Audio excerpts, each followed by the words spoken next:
고린도전서 12장 16절 27절입니다. 함께 봉독하도록 하겠습니다. 시작. 만일 한 지체가 고통을 받으면 모든 지체가 함께 고통을 받고, 한 지체가 영광을 받으면 모든 지체가 함께 즐거워하느니라. 너희는 그리스도의 몸이요 지체의 다 부분이라. 교회란 무엇인가 라는 제목을 가지고 하나님의 말씀을 증거하고자 합니다. 고린도전서 12장은 교회 지체론에 대해서 이야기를 합니다. 오늘 읽은 본문을 보면은 한 지체가 고통을 받으면 모든 지체가 고통을 받고, 지체가 영광을 받으면 모든 지체가 즐거워한다. 그리고 너희는 그리스도의 몸이다. 그리고 지체의 각 부분들이다. 이렇게 이야기를 합니다. 너희가 누굽니까? 고린도 교회, 신주 전원 교회를 말합니다. 신주 전원 교회는 그리스도의 몸이다. 그리고 여러분은 한 사람 한 사람은 그 몸의 지체의 부분이다. 지체가 무엇입니까? 팔, 다리, 얼굴, 눈, 몸, 손가락, 발가락, 심장, 폐, 콩팥, 이런 각 부분을 이야기를 합니다. 고린도전서 6장 15절을 말씀을 보면은 너희 몸이, 여러분 몸을 이야기합니다. 고린도 교회를 이야기합니다. 신주 전원 교회를 이야기합니다. 그리스도의 지체인 줄 알지 못하느냐라고 이야기를 합니다. 여러분은 예수 그리스도의 지체입니다. 고린도전서 1장 2절에서 고린도에 있는 교회, 고린도 교회를 말하죠. 그리고 하는 말이 하나님의 교회라고 합니다. 고린도 교회는 하나님의 교회다. 그러면 신주 전원 교회는 누구의 교회입니까? 이덕연 목사의 교회입니다. 제가 이덕연 목사의 교회라고 이야기하면은 그 시로 교회의 영광이 끝나갑니다. 저는 멸망합니다. 착각하면 안 됩니다. 신주 전원 교회는 하나님의 교회입니다. 교회 곧 그리스도 예수 안에서 거룩하여지고, 거룩합니까? 성도라 부르심을 받은 자들과 또 각처에서 우리 주, 곧 그들과 우리 주 되신 예수 그리스도의 이름을 부르는 모든 자들에게 사도는 고린도 교회에게 이 편지를 쓰고 있는 것입니다. 에베소서 1장 22절에서 이렇게 이야기합니다. 교회를 이렇게 이야기합니다. 또 만물을 그의 발 아래 위에 복종하게 하시고 그를 만물 위에 교회의 머리를 삼으셨느니라. 누구를 말합니까? 만물을 그의 발 아래 복종하시는 분은 예수 그리스도입니다. 하나님께서 예수 그리스도를 만물의 왕으로 삼으셨습니다. 그래서 교회의 머리는 예수님입니다. 신주 전원교회의 머리는 누굽니까? 이덕연 목사입니까? 그 순간 교회의 영광이 끝납니다.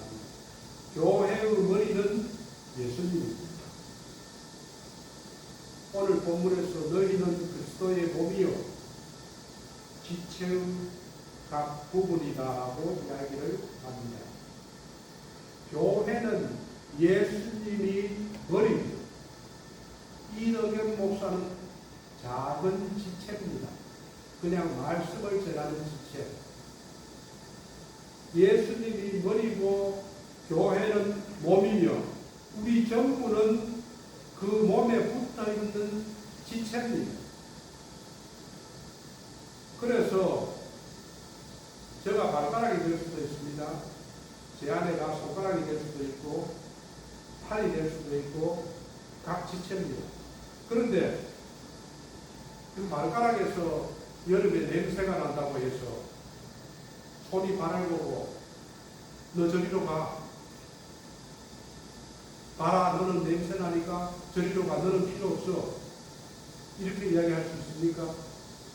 없습니다. 오른손을 다쳐서 팔이 굵어져서 기부스를 냈습니다. 목에 걸었습니다. 목에 거니까 목이 아파요. 그러니까 목이 이 팔을 보고 팔아, 내 목이 아프니까 너는 저리로 가. 그리고 이 기부스를 끌어가 던져버린다면 이 팔은 어떻게 되겠습니까?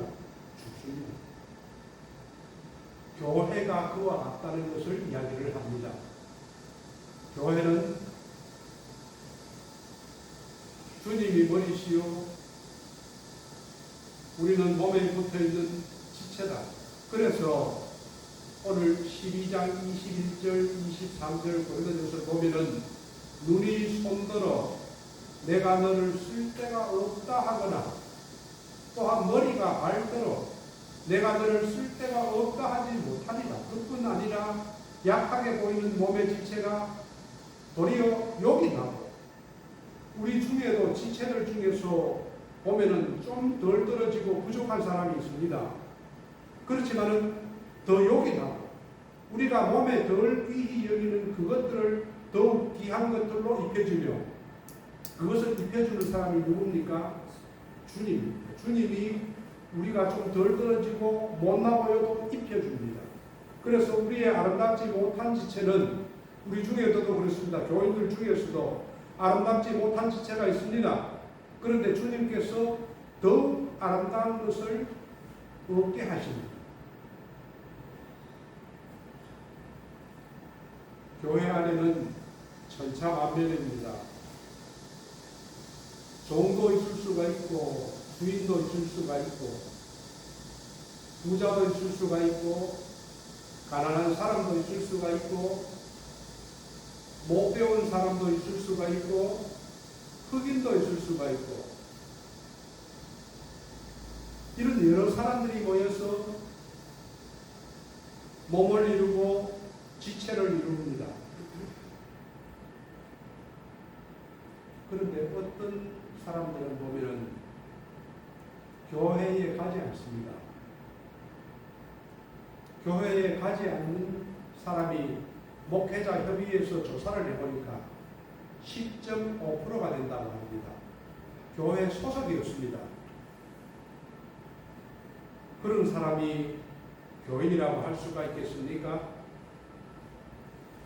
에베소서에는 교회를 이렇게 정의합니다. 에베소서 2장 19절 말씀을 한번 보십시오.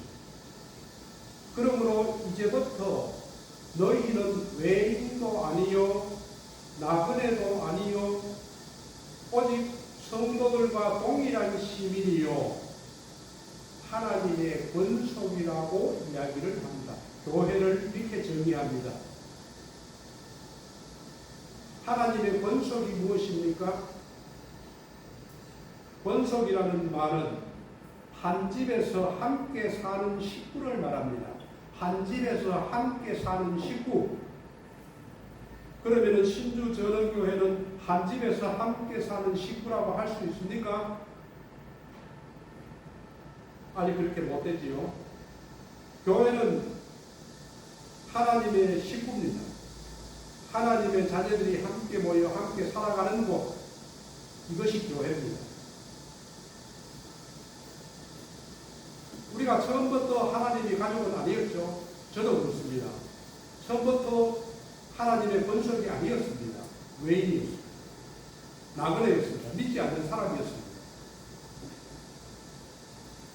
그 예수를 믿음으로 해서 지금은 하나님의 권속이 되었습니다.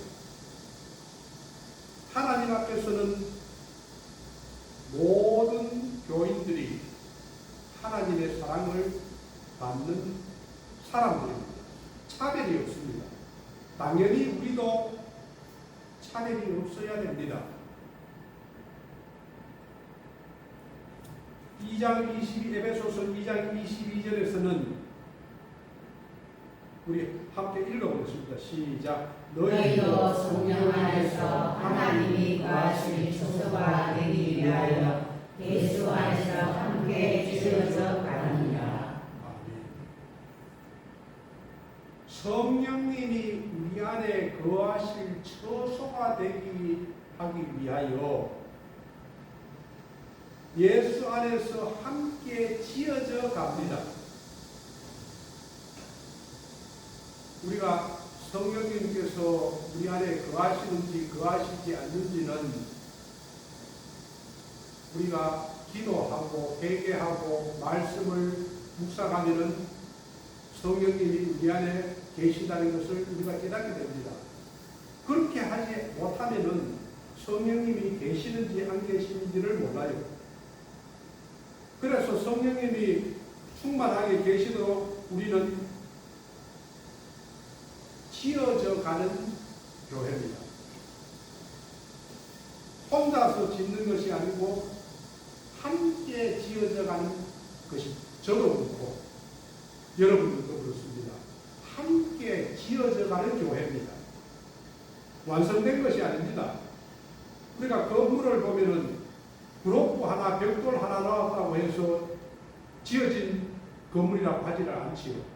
벽돌이 쌓이고 브로크가 쌓이고 엮어져서 온전하게 이루어지는 것이 건물입니다. 그래서 우리 교회도 완성된 것이 아니고 지금도 지어져 가고 있는, 성장해 가고 있는, 저와 여러분이 성장해 가고 있는 교회입니다. 그런데 이 교회에 지어져가는 이 교회에 핵심적인 사명이 5가지가 있습니다. 무엇인가 하면 이 교회는 가장 중요한 첫 번째가 예배를 드려야 됩니다. 두 번째는 선교를 해야 합니다. 세 번째는 가르쳐야 됩니다. 가르쳐 지켜야 하는 교육을 해야 됩니다. 네 번째는 성도의 교제가 있어야 됩니다. 다섯 번째는 섬김과 봉사가 있어야 됩니다. 헌신이 있어야 됩니다. 이 중에 5가지 중에 우리가 그것을 제대로 하지 않는다면 장애 교회가 됩니다. 이것이 균형적으로 이루어질 때 우리는 건강한 교회, 아름다운 교회, 복된 교회가 될 수가 있습니다. 첫 번째로 이 예배에 대해서 성경에서 가장 중요한 것이 있다면 예배입니다. 구약에서는 제사라고 이야기를 했고 신약에서는 예배입니다. 예배는 교인이 성도가 구별된 하나님의 자녀들이 하나님께 영광을 돌리는 시간입니다. 그리고 그 하나님으로부터 인간과 만남의 시간이 예배입니다. 예배를 드릴 때에 하나님이 임재하셔서 예배자에게 만나주시고 은혜 주시고 깨닫게 하시고 위로하시고 복을 주십니다. 믿음의 조상들을 보면은 하나님의 만나고 축복을 받은 모든 사람들은 예배를 드렸습니다. 만약에 예배가 무너지면 인생이 무너집니다. 예배를 성공할 수 있다면 인생이 성공할 수가 있습니다. 예배는 그만큼 중요합니다. 솔로몬이 하나님 앞에 1,000번제를 드렸을 때에 하나님께서는 만나주시고 지혜를 주셨습니다. 그리고 부귀와 장수와 번영을 약속했습니다. 지금도 마찬가지입니다.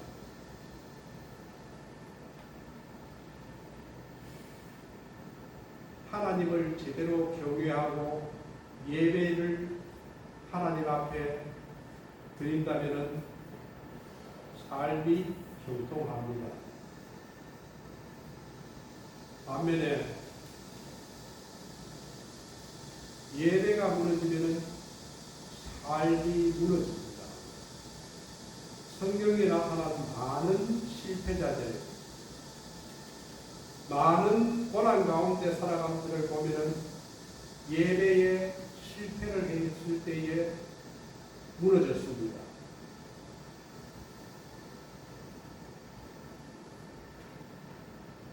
신앙이 언제 나태해지는지 아십니까?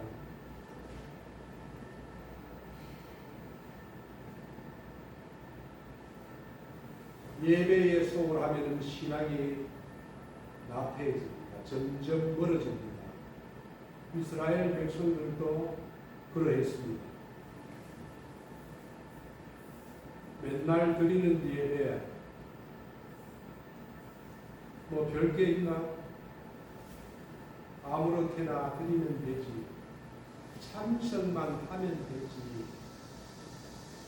형식적이고 예배가 습관화가 되면은 무너집니다. 이스라엘도 그렇게 해서 무너졌습니다.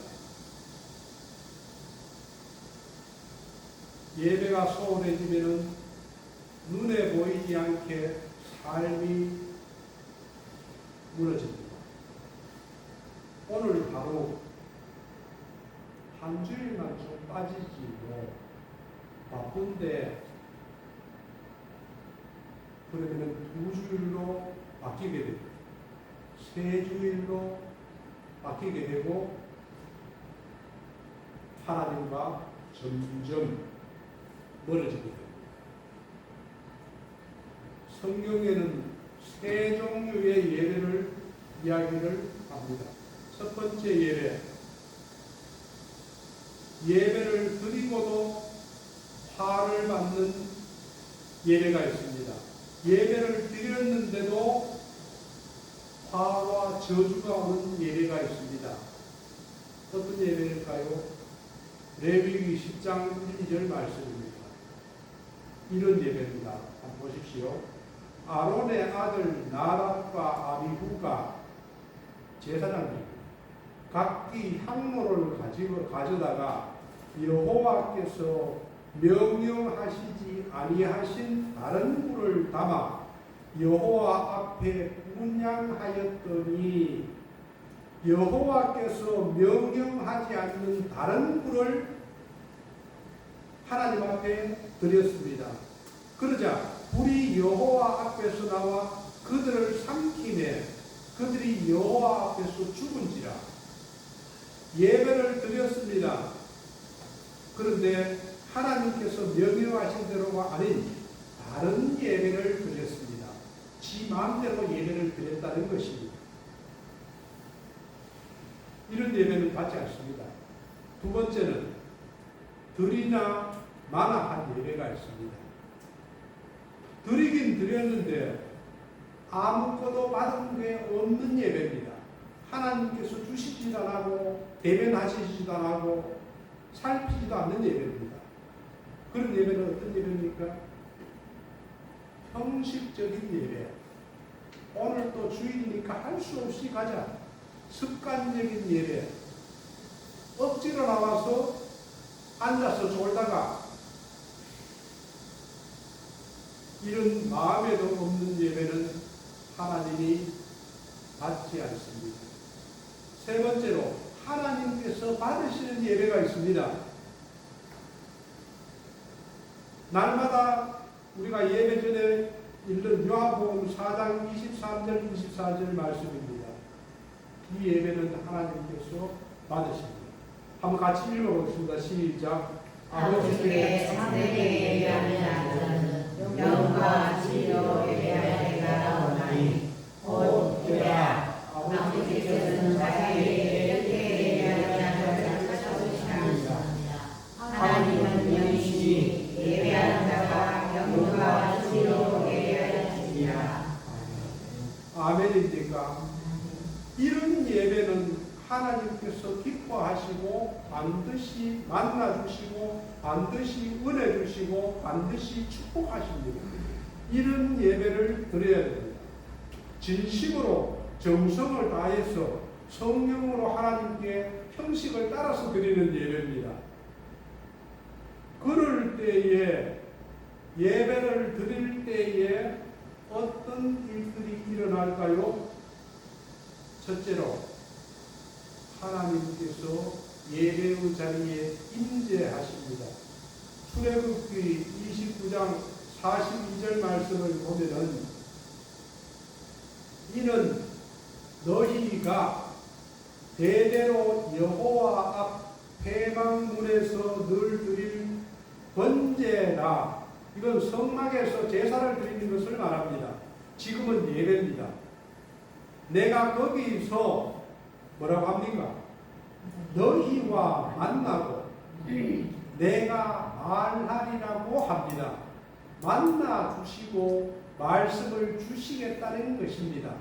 이것보다도 더 큰 은혜가 없습니다.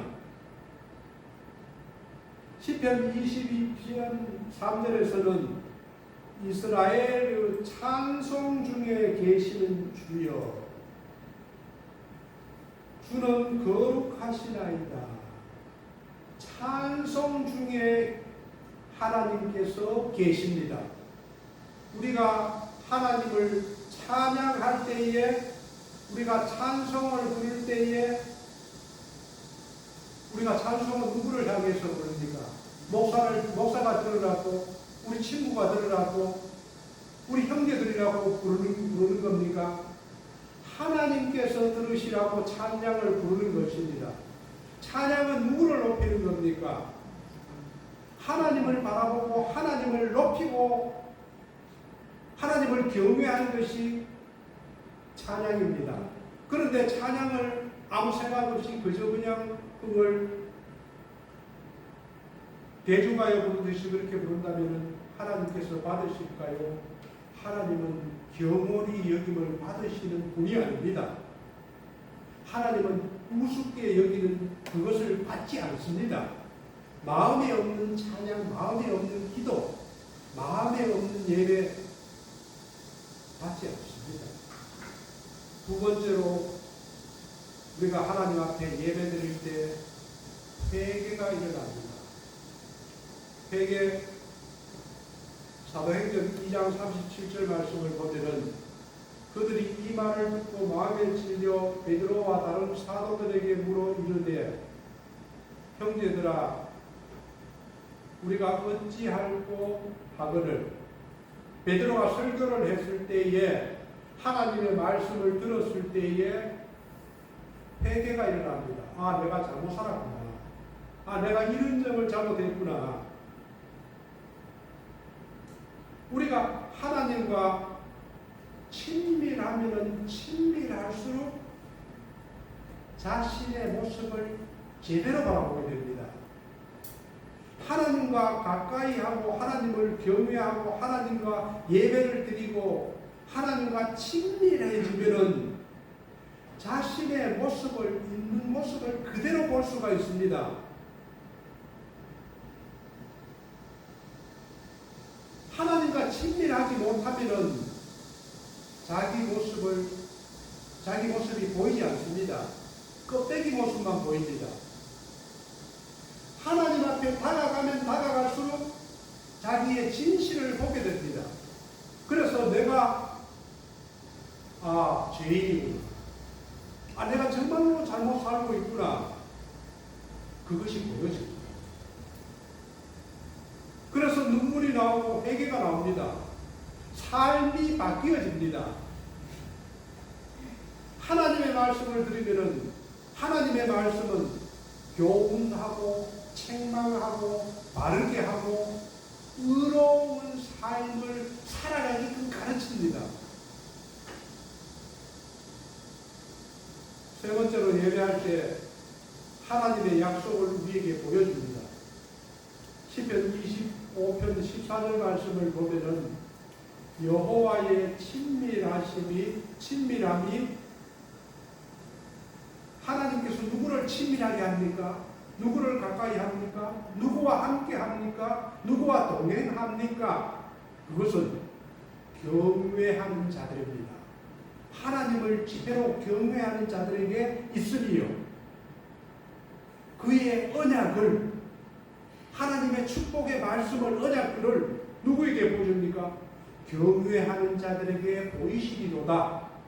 믿습니까? 하나님을 제대로 경외하지 않는다면 보지 못합니다. 하나님을 제대로 예배할 때에 하나님의 임재를 느낍니다. 회복이 일어납니다. 치유가 나타납니다. 위로와 기쁨이 나타납니다. 두 번째로 핵심 요소는 전도입니다. 선교입니다. 교회는 선교의 공동체입니다. 예배가 하나님을 향한 우리의 사랑의 표현이라면 전도는 이웃에 대한 우리의 사랑의 표현입니다. 하나님을 사랑하고 내 이웃을 몸과 같이 사랑하라. 내 이웃을 몸과 같이 사랑하는 것은 선교입니다. 내가 구원받았으니까 나의 구원도 이웃에게 전하고 싶은 것이 사랑입니다. 전도를 잘 하려고 하면은 불신자가 어떤 존재인지를 알아야 됩니다. 우리가 전도를 제대로 하려고 하면은 불신자가 어떤 상태인지 존재인지를 알아야 됩니다. 예수님께서 불신자를 보고 뭐라고 하느냐 하면은 잃어버린 자라고 합니다. 누가복음 19장 10절에서는 인자에 온 것은 잃어버린 자를 찾아 구원하려 함이니라 라고 말씀합니다. 예수님께서 오신 것은 잃어버린 자, 불신자를 얘기합니다. 잃어버린 자를 찾아서 구원하려 합니다. 하나님께서는 잃어버린 자를 찾기 위해서 예수님을 보내셨습니다. 잃어버린 자입니다. 잃어버린 자. 버린 자가 아닙니다. 잃어버린 자. 우리는 사랑하는 자녀를 잃어버리면 찾습니까? 찾지 않습니까? 찾습니다. 아이고 뭐 내 아들, 딸 뭐 집 나갔으니까 집 나가든가 말든가 버려두지 이렇게 하지 않습니다. 하나님께서는 온 세상 사람들을 다 사랑합니다. 그 중에 잃어버린 자를 찾고 있습니다. 찾는 데에 시간이 많이 들면은 아이고 뭐 어렵고 힘드니까 찾지 말까? 시간이 들어도 잃어버린 자를 찾습니다. 그게 하나님의 사랑입니다. 그런데 찾는 데에 돈이 듭니다. 돈이 들면 아깝습니다. 힘도 듭니다. 잃어버린 자를 찾으려고 하면은 돈도 들고 힘도 듭니다. 그러면 포기합니까? 아이고 뭐 잃어버린 자 뭐 그만이지 뭐 안 오는데 뭐 어떻게? 하나님은 그렇게 하지 않습니다. 끝까지 찾으십니다. 그 잃어버린 자를 누가 찾아야 합니까? 먼저 하나님의 은혜를 경험한 사람들이 찾습니다. 하나님의 사랑을 받은 사람들이 찾습니다. 세 번째로 교회의 사명은 교육입니다. 불신자들에게는 전도를 하고 성도들에게는 내가 공부한 모든 것을 가르쳐 지키게 하는 것이 교회입니다. 교회 말고 어디에서 하나님의 말씀을 가르칠까요? 없습니다. 교회만이 하나님의 말씀을 가르칠 수가 있습니다. 네 번째는 봉사입니다. 예수님께서 오신 것은 섬김을 받으려 한 것이 아니요 도리려 섬기려 하고 자기 목숨을 많은 사람의 대속물로 주려 함이라고 이야기를 했습니다. 교회의 봉사의 성질이 없으면 교회는 성장할 수가 없고 하나님의 나라를 이룰 수가 없습니다. 누군가의 손길이 반드시 필요한 것이 교회입니다. 목사 혼자서 북치고 장구치고 다 할 수 있을까요? 절대로 할 수가 없습니다. 교회의 지체들이 한 사람 한 사람이 자기 받은 은혜와 은사대로 헌신하고 봉사하는 것이 교회입니다. 다섯 번째는 성도의 교제입니다.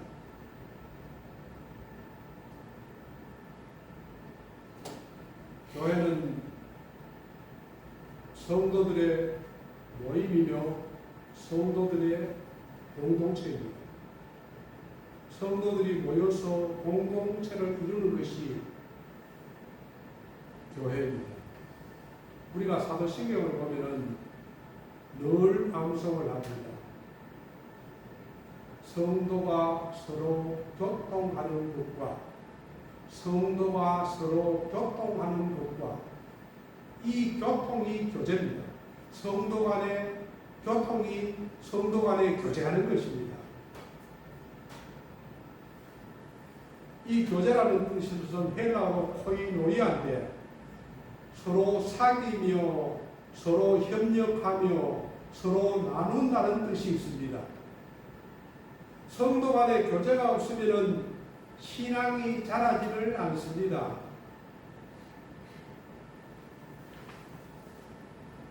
사도행전 2장 44절에서 47절 말씀이 성도 간의 교제를 가장 잘 나타내고 있습니다. 한번 같이 읽어보겠습니다. 시작. 믿는 사람이 나누게 있어 모든 물건을 서로 공유하고 또 재산과 소유를 다 각자의 필요에 따라 나눠주며 날마다 마음을 약시하여 성전의 영향을 일으키고 집에서 떡을 떼며 기쁨과 성장과 마음으로 칭을 주시고 하나님을 찬미하며 또 온 백성에게 칭송을 받으니 주께서 구원받는 사람을 날마다 다하게 하시리라. 아멘. 이렇게 교회가 서로 성도들 간의 교제를 할 때에 모든 백성들에게 칭송을 받고 주님께서 구원받을 사람을 날마다 더하게 하십니다. 교회는 이러한 것입니다. 교회는 한 사람이 주인이 아니고 하나님의 교회입니다. 우리가 말씀에 순종하며 이 5가지 사명을 온전히 이루어갈 때에 하나님께서 교회를 성장시키고 하나님께서 하나님의 나라를 확장해 가십니다. 이 교회의 5가지 사명을 우리가 온전히 감당할 때에 우리가 살고 우리 가정이 살고 교회가 살고 나라가 잘 됩니다. 저와 여러분이 이러한 교회의 사명을 알고 교회의 지체로서 잘 감당해 나가시길 주님의 이름으로 축원드립니다. 아멘. 기도하겠습니다.